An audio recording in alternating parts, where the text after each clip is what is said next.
Hi everybody, and welcome to ASU's Maroon and Gold Family Connection, and I'm Brian Peach. Today we're discussing what to expect when your Sundevil moves off campus. Today we have Ron Jackson, the Assistant Dean of Students and Off-Campus Student Relations. Thank you for joining us. Absolutely. And so today you brought along two of your ASU student workers for today's discussion. Yes, this is Rylie Seidel. She's a community ambassador at 922 Place, and we've got Dylan Sievert, who's look at that smile, our community ambassador at Gateway at Tempe. Perfect. Thanks to both of you for joining us today. So Ron, can you start off by describing your role here at ASU? Sure. So mainly what I do is I work with our Dean of Students office, and what I do, I work with all of our different community partners, whether it's government, whether it's our apartment communities, whether it's our police departments. And the main goal for me is to make sure that we have connections in the community so that if something happens with a student, we can get information, we can deploy resources to make sure that their welfare is good. And we just need other connections beyond our campus to be of support to students. So those collaborations really pay off. That's great. And so Rylie and Dylan, can you tell us each a little bit about yourselves? Yeah, I'm a junior here at ASU. I'm from San Mateo, California. I'm an elementary education major. I live at Gateway. And I'm Rylie. I'm from Minnesota. I'm also a junior. I'm a global health major, and I'm at 922 Place. I've been a community ambassador for 2 years. And Ron, so you helped create the ASU Community Ambassador Program to assist off-campus Sundevils in Tempe. How does the program work, and how many ambassadors do you have? Sure. Well, first of all, I came from our senior VP, Jim Runn, who we were talking to some students about what their experience is and them moving off campus may be a little more premature than they were ready. So what we did was to kind of create a way where students that already live off campus can be of support and mentor and basically make sure that the other students are connected to campus and all the resources that are still available. So now we're at 11 properties. We have 2 staff at each, so we're up to 22 staff. And we're actually looking to expand in the fall. We're going to add a couple more properties to where we'll be at 14 locations right around the edges of campus where we know lots and lots of students live. And so the next question is for Rylie. What are your responsibilities as an ASU Community Ambassador? So the main responsibilities are just connecting students to all the resources on campus. There's so many resources at ASU, and a lot of people don't really know about them as soon as they move off campus, but they're still available if you're an ASU student. And so I'll do things like Waffle Wednesday and put up flyers. Ron always emails us out events happening around campus, so we'll print them out and hang them up around our apartment complexes. And so Dylan, as an ambassador, how do you connect with other off-campus students to mentor them and help them be successful? So every apartment complex throws events, and I go to different apartment complexes events, and I just kind of network there. I bring all my information with me about ASU resources and all that, and communicate with other ambassadors there and kind of team up. I go to University House a lot. I go to the cottages a lot. I do a lot of events at Gateway, and the students that go to those events usually do want to learn about what ASU has to offer for them. And so for both of our community ambassadors, what was your transition like when you moved off campus? And maybe what's one thing that you wish you knew before the move? My transition off campus is actually really smooth. 922 had ambassadors already, so it was really nice. They kind of made the transition easier.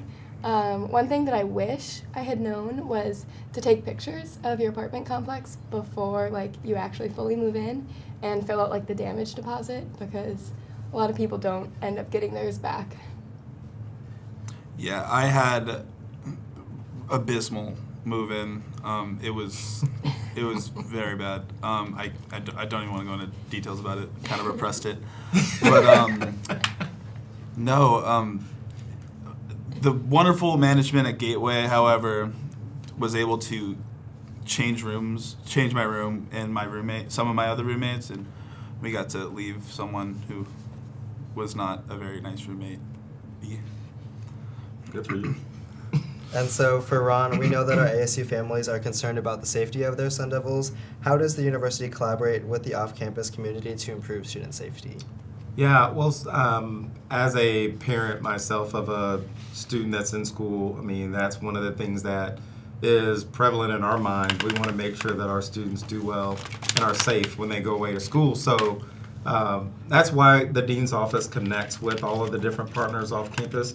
We're not there, so we need other partners that connect with us to let us know, if something's going on. We actually go out and network with about 100 apartment communities off campus, and we do that because we want to make sure we have those relationships with managers.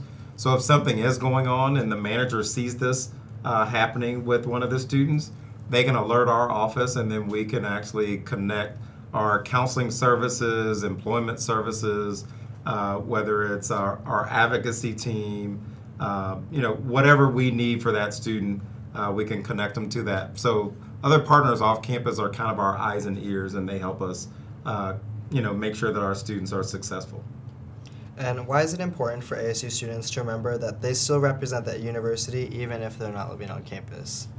Yeah, well, there's this little thing called the Student Code of Conduct that we have, and it's funny, we just started orientation, so usually during orientation we talk about your student's name was this, and now it's ASU and then the name. So like for you, your name's no longer Brian, it's now ASU Brian.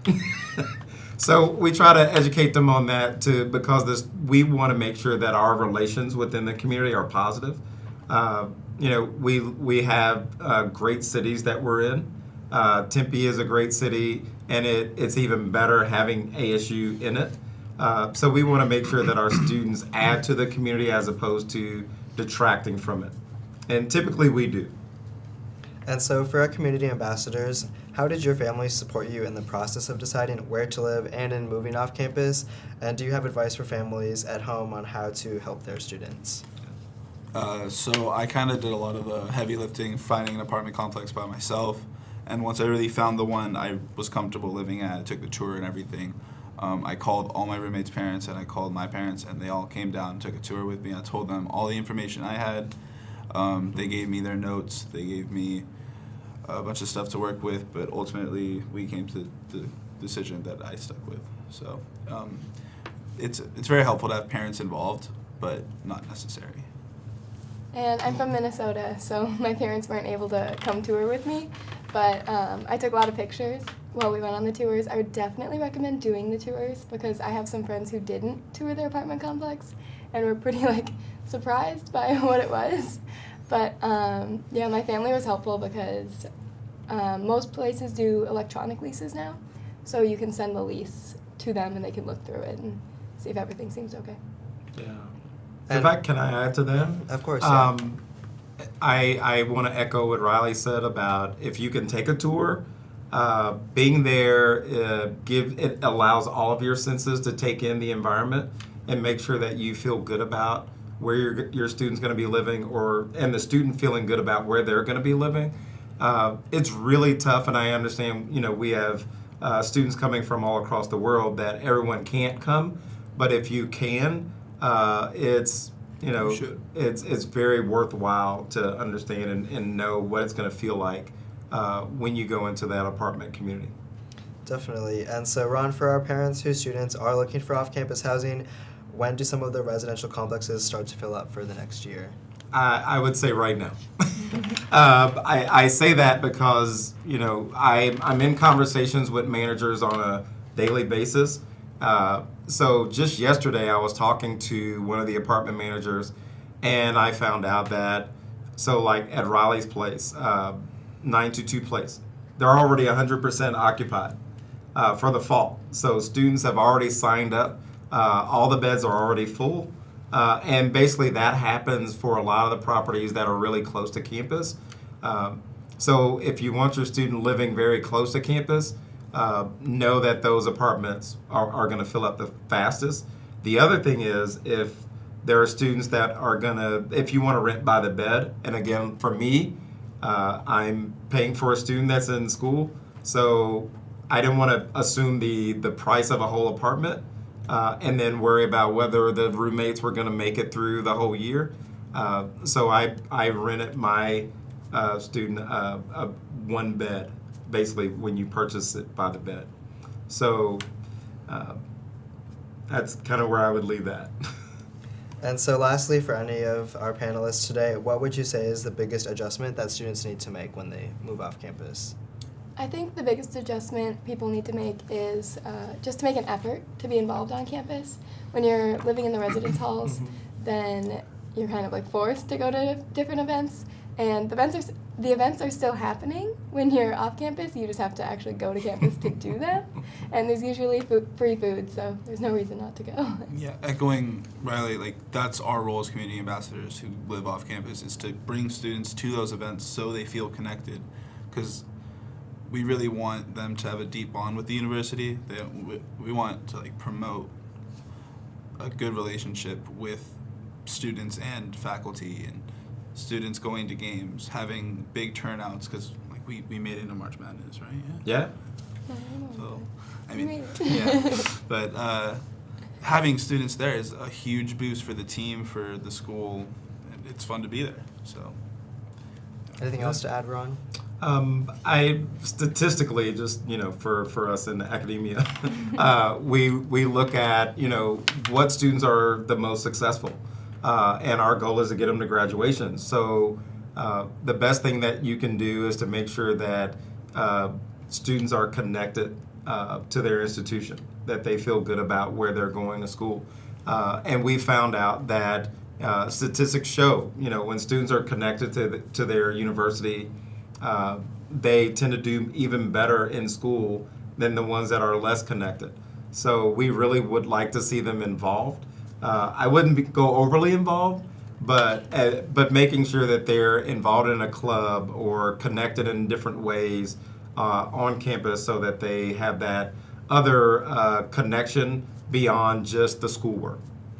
Of course. And so that about wraps it up today for today's chat. Thank you again to all of our panelists for joining us, and thank you, of course, to our families at home for watching, and thank you for supporting your Sundevils. All right.